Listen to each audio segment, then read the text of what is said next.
Hello students, today we will study about solutions of solids in liquids. The solute are solids and these solids are dissolved in liquids.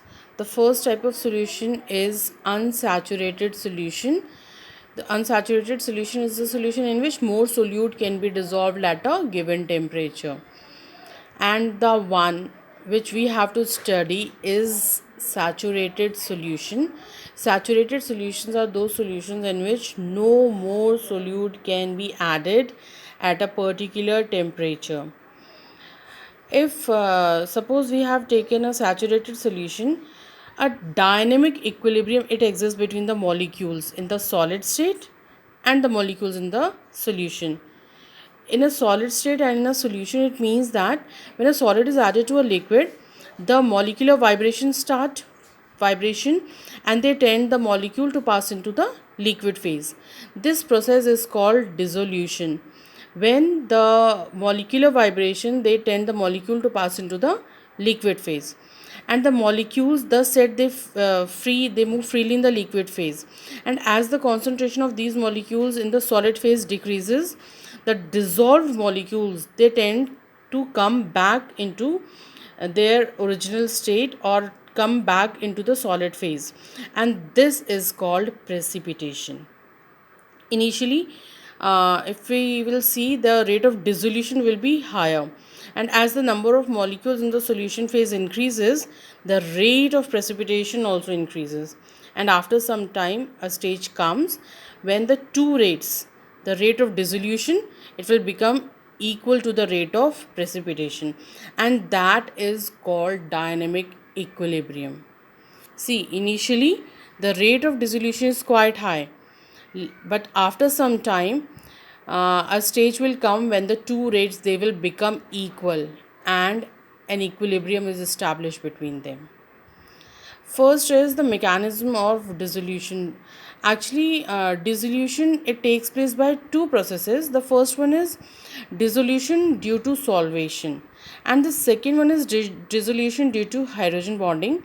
First, we'll study dissolution due to solvation. Solvation means dissolving a solid in liquid. When we dissolve a solid in liquid, the solid particles they dissolve in that liquid, and during the dissolution a large amount of heat is also evolved, and that heat is called hydration energy. When the hydration energy is higher than the lattice energy, the ions of the ionic solid they dissolve with the water and they come into the liquid phase. Actually, this happens like suppose we have taken NaCl, Na is plus and Cl is minus, and water is there, O H. We know that in water this oxygen is partially negative and hydrogens are partially positive.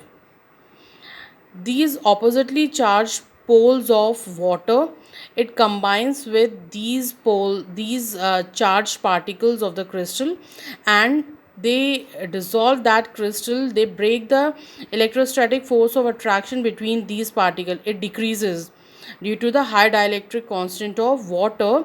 The force of attraction or the electrostatic force of attraction between these two particles or these two ions it decreases, and they come to a liquid phase, and the energy which is released during the hydration of this NaCl, that is called hydration energy. And when the hydration energy it exceeds lattice energy, the solid it dissolves in liquid. The second one is due to the formation of hydrogen bonding.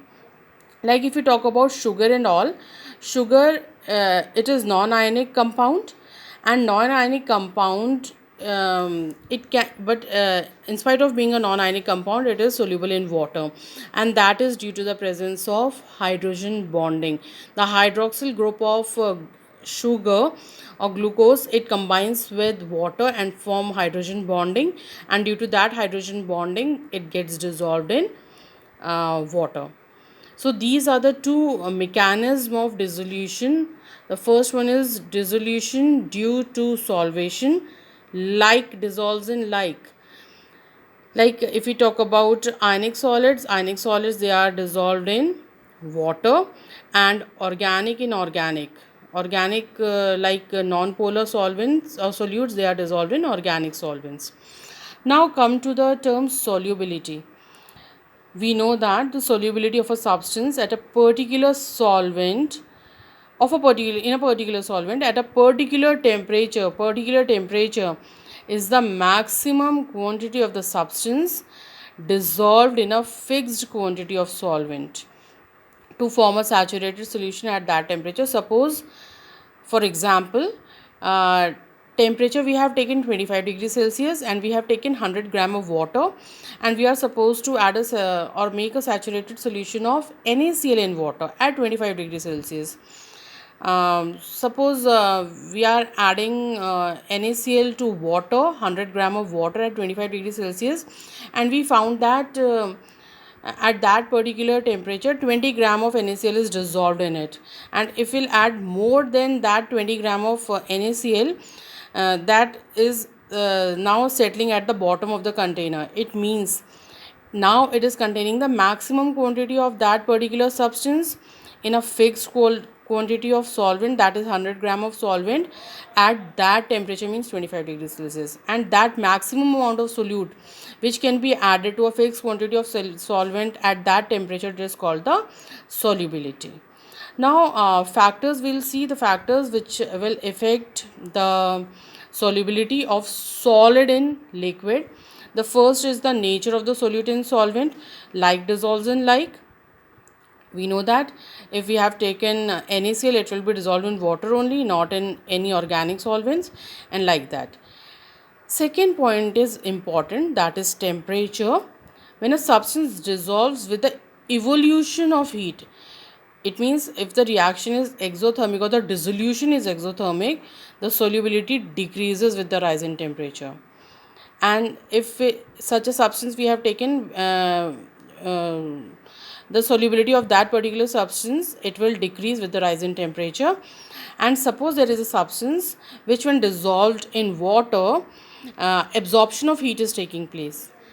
Such a substance, when dissolved in water, its solubility increases with a rise in temperature. The two things are there. First one is for the exothermic dissolution, and the second one for endothermic dissolution. Now, one question which you have to do is how dielectric constant and solubility of the ionic solids interrelated. This question you have to do.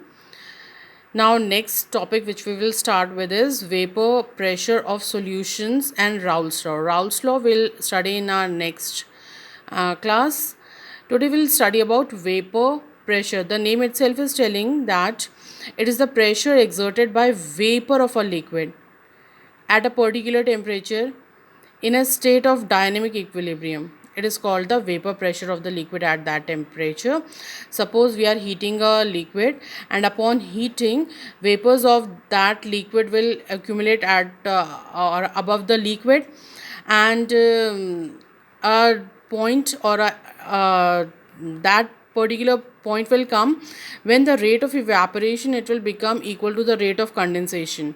That particular point is called the vapor pressure of that liquid. See, the pressure exerted by the vapors, it is the pressure which is exerted by the vapors of a liquid at a particular temperature, some particular temperature, in a state of dynamic equilibrium. Dynamic equilibrium means rate of evaporation, it is equals to rate of condensation. At that particular point, it is called vapor pressure. Whatever the pressure exerted by vapors at that state of dynamic equilibrium of the liquid, it is called vapor pressure. And this vapor pressure, it depends firstly upon the nature of the liquid, and secondly on temperature. Nature of the liquids means there are some volatile liquids and some non-volatile substances. Suppose we have taken volatile substances, they will increase the vapor pressure, and non-volatile will decrease.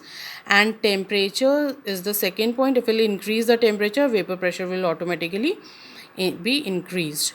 The addition of a non-volatile solute to a volatile solvent. Suppose we have added a non-volatile which will not vaporize upon heating. If we have added to a volatile solvent, a solvent which will vaporize upon heating. On addition of a non-volatile solute to a volatile solvent, the vapor pressure of that solvent will decrease. It will lowers its vapor pressure. Tomorrow again we will study this vapor pressure and then we'll continue with the Raoult's law. Thank you.